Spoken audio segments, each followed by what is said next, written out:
Thanks for joining us from the Ohio AgNet, the voice you know with the news you trust studio, sponsored by BASF, where you can count on the trusted performance of Allevo seed treatment to protect your soybean crop. Happy harvest. I'm Morgan Anderson out of Athens County. It's 53 degrees outside, but with the wind, it's making it feel like 41. Taking a look at your agricultural headlines, this one is from Ohio AgNet's very own Ty Higgins. President Trump is facing pushback from cattle producers after suggesting the U.S. should import beef from Argentina to bring down prices for American consumers.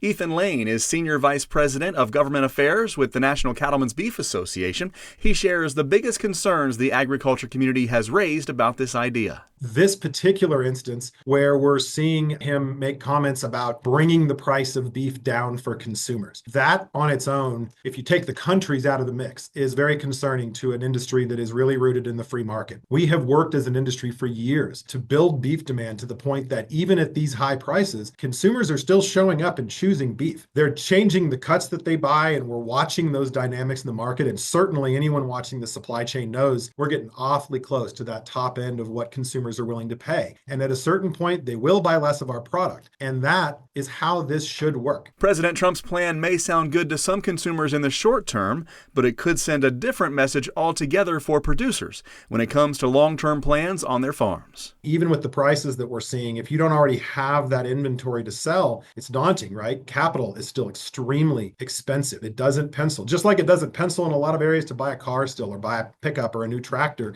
Same thing is true for producers. The cost of fuel is still a problem, cost of inputs across the board. That's a big part of this, is building that layer of confidence for our producers that the market that they need to sell into is going to be there for them in the next couple of years as they sell those animals. Watch my full interview with Ethan Lane from NCBA online now at ohioagnet.com and on our YouTube channel by searching Ohio AgNet. I'm Ty Higgins reporting. Thanks, Ty. We'll be right back after this.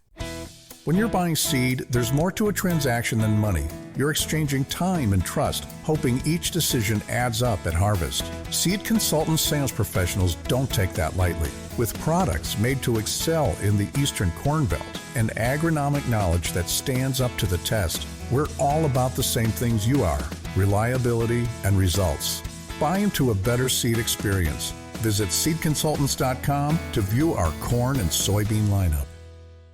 The U.S. Department of Agriculture says it will begin distributing long-delayed commodity program payments and reopen Farm Service Agency offices this week. Agriculture Secretary Brooke Rollins announced that the payments held up by the ongoing partial government shutdown will start going out to farmers enrolled in the Agriculture Risk Coverage and Price Loss Coverage programs. Nearly $1.9 billion in ARC payments and $589 million in PLC payments are expected this year. ARC payments are triggered when county revenue falls below the 5-year average, while PLC payments are made when market prices drop below reference prices. Rollins said the Trump administration is ensuring critical USDA services continue, quote, while harvest is underway, and thanked employees who have kept working during the shutdown. Switching gears, the other day I had the chance to head down south near the Ohio River to check out Furman Orchards. It's a multi-generational fruit farm